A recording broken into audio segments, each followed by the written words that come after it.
Last week, I projected a, actually no, yeah, I projected a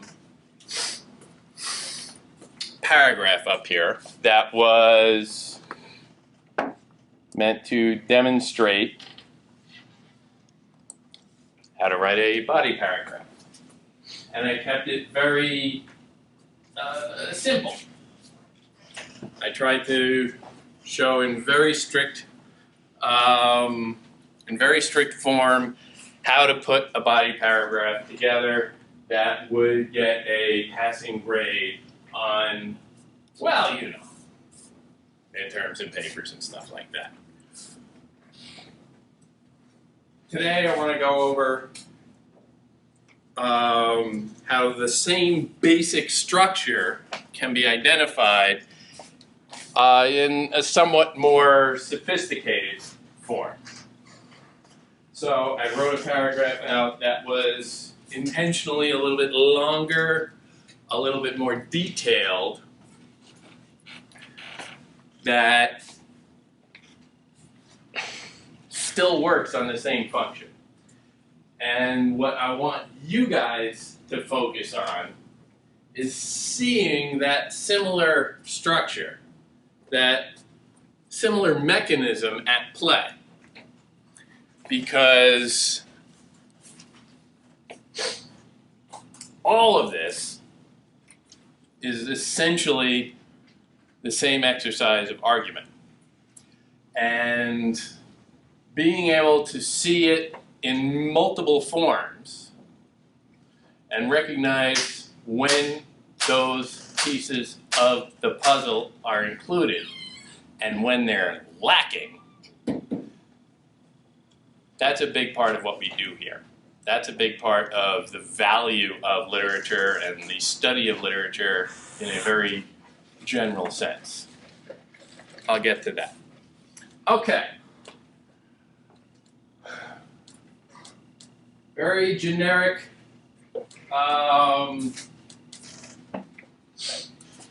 let's say, essay topic, essay statement.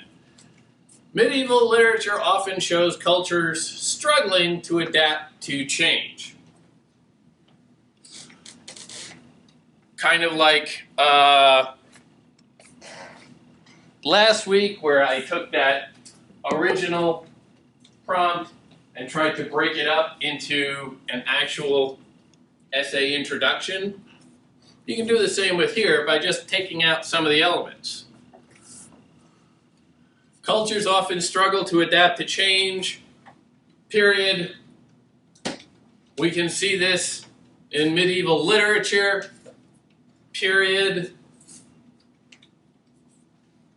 Something, I don't know. You bring it down a little bit more focused. You mention the specifics of the specific works of literature that you have in mind for discussing this. But the point is, you lead into your essay with that third sentence. You can have more sentences in an introduction. Obviously, many essays do, but for our purposes, you can keep it fairly simple and straightforward. But then,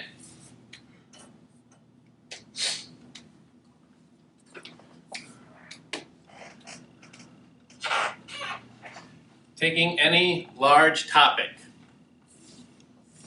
like social change, what you want to do is break that into different components wherever you can, because that's a very broad topic. And for your purposes, you need 3 body paragraphs talking about that broad topic. And to get out of the trap of always writing some version of the same paragraph, it helps if you distinguish different aspects of it. Nobody's expecting you to be you know, a brilliant historian or anything, but it helps if you can identify different parts of the problem you're talking about in a general sense. For me, I'm thinking about, well, social change throughout history, shifting demographics, people changing. New groups are moving around. We see this throughout history in general. And when people move around, they tend to make waves.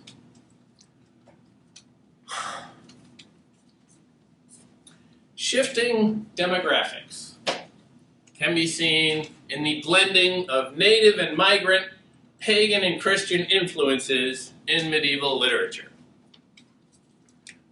Shifting demographics is my breakout of change.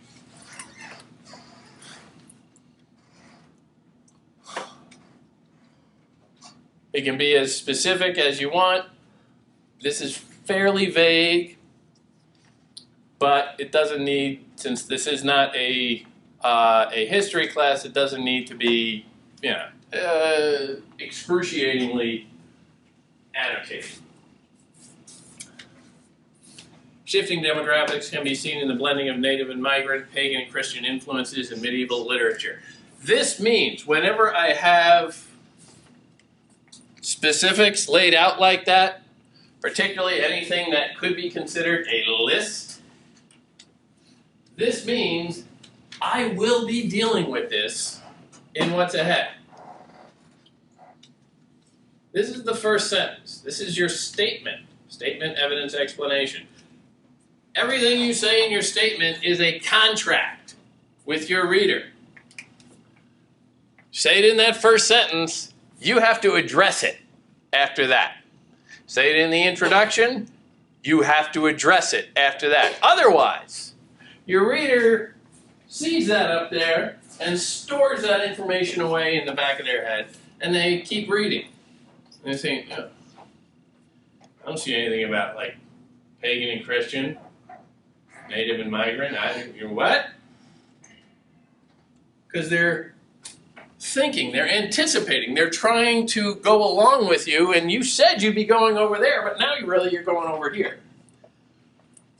You're losing the trust of the reader by doing this. A good percentage of good writing comes down to creating a bond with the reader. The content can be argued many different ways, but you are successful if you can establish respect. If the reader will come away from your writing saying, okay, I might not agree with all of his points, but he makes them in a logical and professional manner.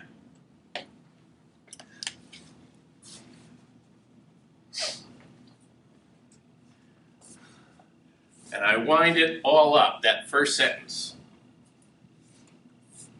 with literature. Because again, I am writing more about the history and the sociology of migrant peoples, and I just happen to be writing with reference to literature as my evidence. This is a thematic essay. But by ending the sentence with the reference to literature, I am leading my reader along. Because I'm starting with the large topic and I'm bringing it down to something a little bit more specific, a little more manageable. Oh, okay, we're going to argue this on literary grounds. We can do lots of different things with this. I'm sure there are population charts and maps that we can study. Here, we're just going to focus on literature. And this kickstarts that discussion. In the final lines of Beowulf. I'm leading one from the other, because every period you put down is a little impediment. is a little speed bump in the consciousness. You need to bring them along over those speed bumps to smooth out the ride. In the final lines of Beowulf, the Geat people hold a funeral for the hero. Now, a couple things. First of all, you see how these letters in Beowulf are a little squiggly? What do we call that? Italics. Because Beowulf is a major title. Major titles like epic poems, of which this counts, or plays like Lysistrata or Medea. Major titles get underlined or italicized. I will be making this comment repeatedly, but I really don't want to on your papers. Burn this into your brains. Minor titles get quotation marks. Do not mix them up. No titles need to be italicized with quotation marks. I once had a student who italicized, underlined, and put it in quotation marks, and that's just chaotic. In the final lines of Beowulf, the Geat people hold a funeral for the hero. Here I am setting the scene. I am orienting the reader further. I'm not talking about the entirety of the poem. I'm just pointing directly to the final lines. I am trusting that my reader has read the work. And now it is my job to say, well, just flip to the end. Let's find this one passage together. Look at it more specifically.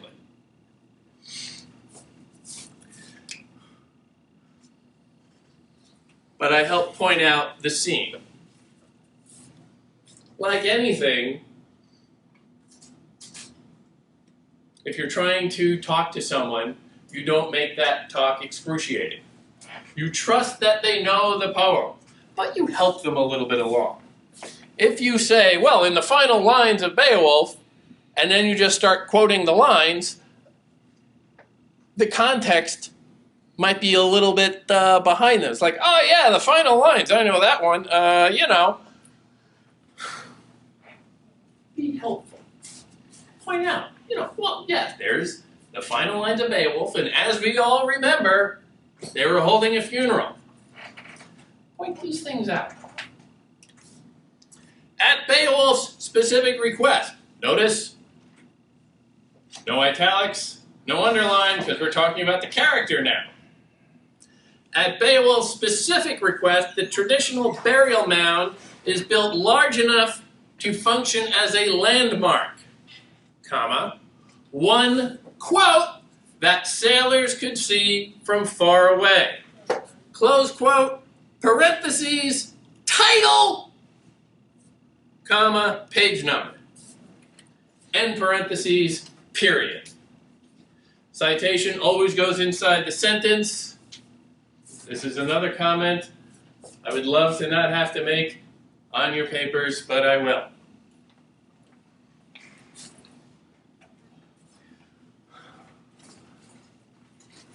Here, last week I tried to show a fairly simple quotation in block quotation form, where you take a chunk of text, you pop it in the middle of your paragraph, and you say, look, this is the whole thing.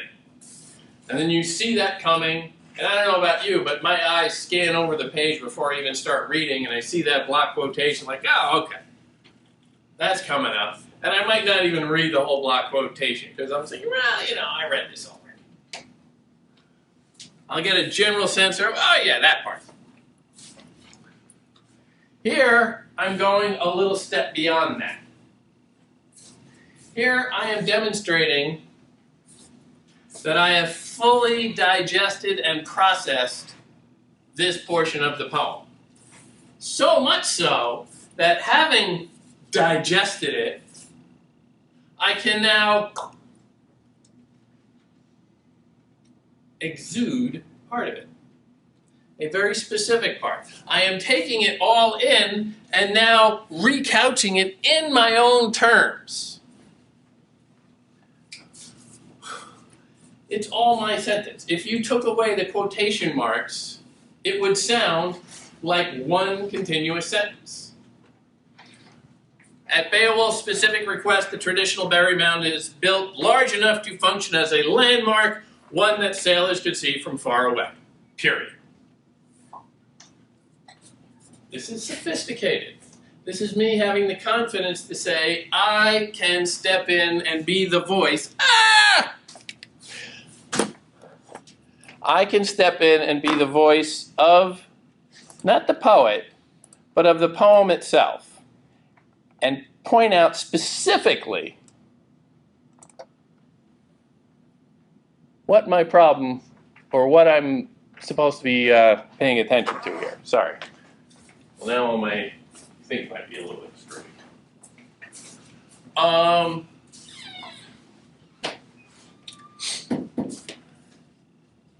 This is evidence. Up here, of course, was the statement. Following the statement, I have a kind of evidence, which is the paraphrase that really just introduces the quotation. Following that, I have my quotation up there. What do I do then? What? Explanation. Now, I have told you guys, I have a terrible spelling. I have told you guys that following a quotation, it's a good idea to have a stock phrase. This shows that. Very easy to remember. It executes that turn from evidence to explanation and automatically signals that you are going from providing something from the original text to telling us what it means. I'm just changing that around a slight bit here and pointing to here. The Nordic pagan burial tradition takes on a curious emphasis as the utility for sailors is the first part of Beowulf's original request in line 2806, repeated in this passage at line 3158.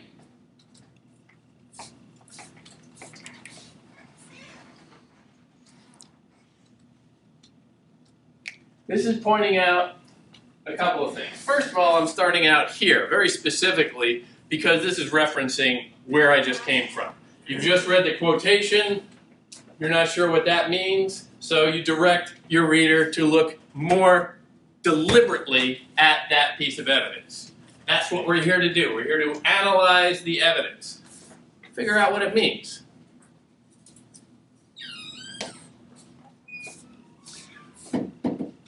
Referencing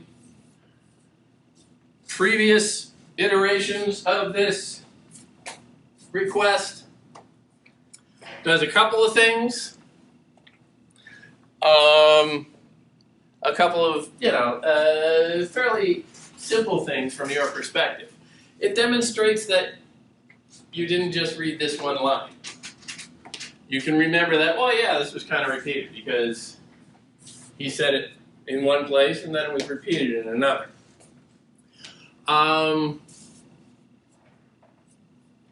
It does something that, every good accounting or finance major appreciates. It introduces numbers. Numbers have that air of authority about them. Incontrovertible. Numbers. Numbers are good. If you can cite numbers in what is an otherwise fairly esoteric, poetic thing,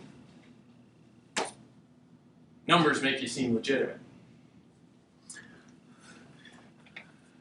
And between these two, between citing numbers and showing that you can remember that this same point was brought up at a different point in the text, you are impressing your reader with a scientific grasp of this text. It's not all just touchy-feely stuff. There's a quantitative value expressed. and this confers a kind of legitimacy. You know, everybody's more impressed when somebody can quote numbers. Otherwise, who knows what's going on? The repetition draws attention to the nature of the request. The repetition draws attention to the nature of the request. Here, you are pointing out that it's not just, you know, reading word by word and trying to figure out what those words mean, but understanding that, well, one of the poetic devices that we have seen, I'm thinking specifically of Gilgamesh and the Iliad and a lot of these older epics, is repetition, where the same thing will be said a couple of times, sometimes with slightly different meanings. Sometimes it's just a way, like we saw for the oral tradition, different ways of remembering a line. It's a handy little mechanism, sort of like rhyme, repetition. Every song has a chorus in between the specific lyrics.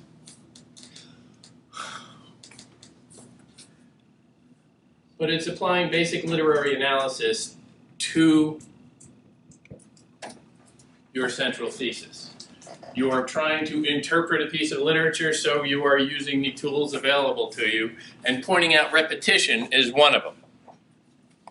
The repetition draws attention to the nature of the request.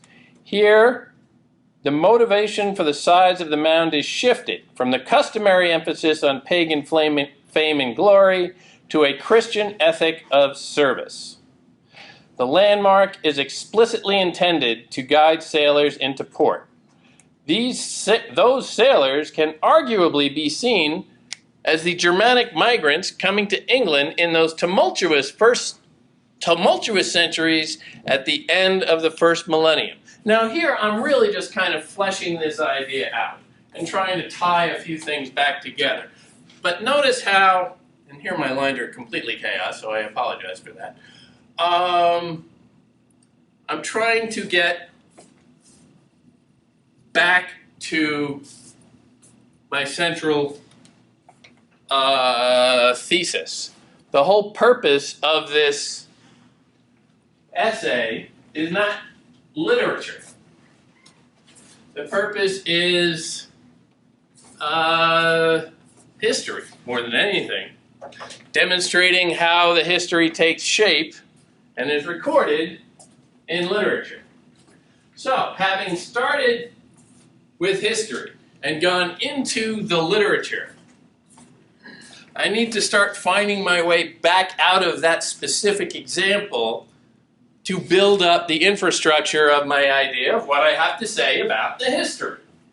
So I have dealt with the literature in some detail. Now I have to reapply that to the broader topic.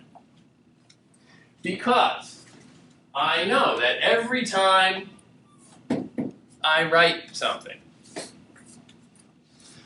I need to continually flip back up to the beginning. If it's an essay I'm writing, go back and read your introductory paragraph after every paragraph you write. If it's just a paragraph you are writing, go back and read the first sentence. Even if you are explaining the literature and how it proves the statement that you started out with, you need to make sure in an essay, more than a paragraph, that the essay, or that the paragraph you're writing ties up the loose ends for the paragraph itself, but also the broader point that the essay is trying to make. So if this paragraph is trying to talk about the literature in specific, it needs to not only go back and make its central point of the paragraph, which is about shifting demographics, but also about the adaptability or the adaptation to social change going on in a broader sense, which is the crux of the entire essay.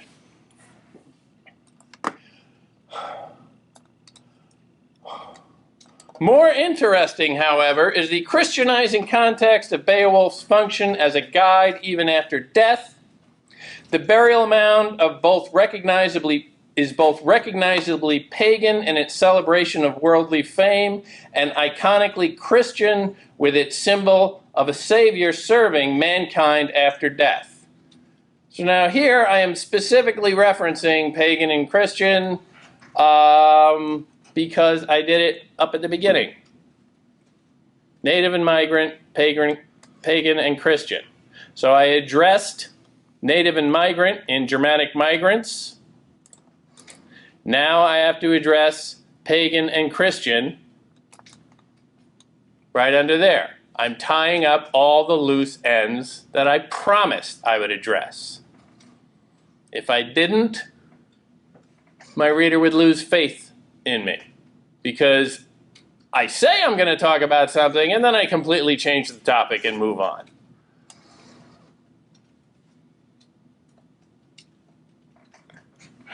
Here we see the conflicting influences of native, migrant, pagan, and Christian coalescing in this poem. I am explicit.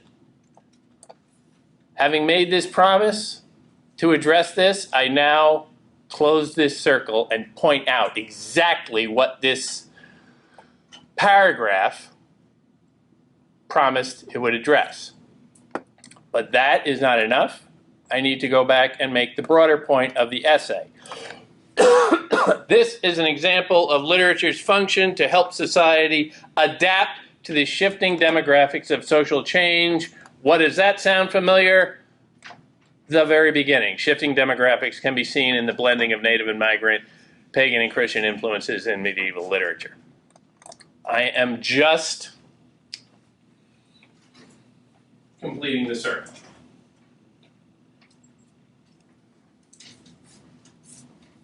It's essentially an equation you're writing.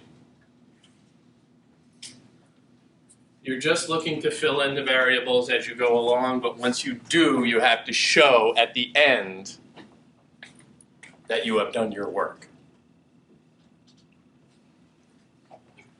By balancing all of these aspects, you convince your reader that, again, while the specifics of what you have to say might be debatable,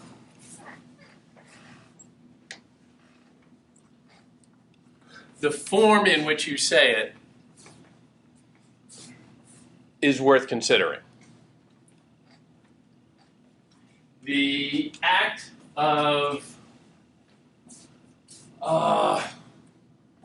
literary explication is one word for it. The process of using literature for education purposes, and we're going to get into this as we talk about Genji.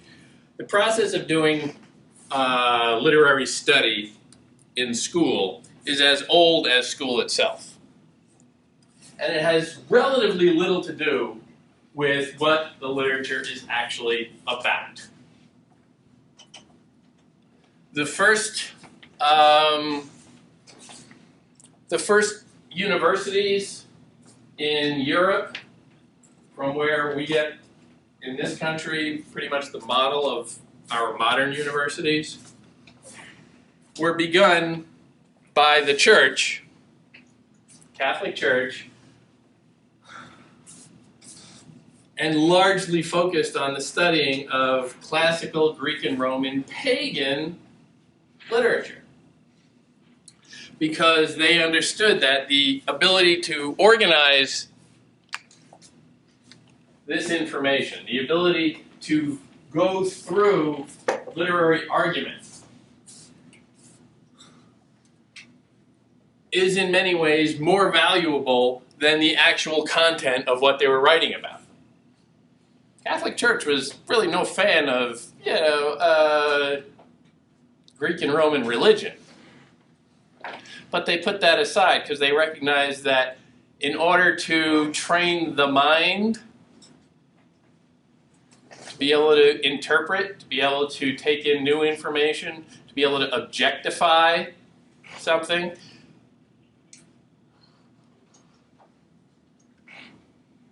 it helps to break it down from an objective distance.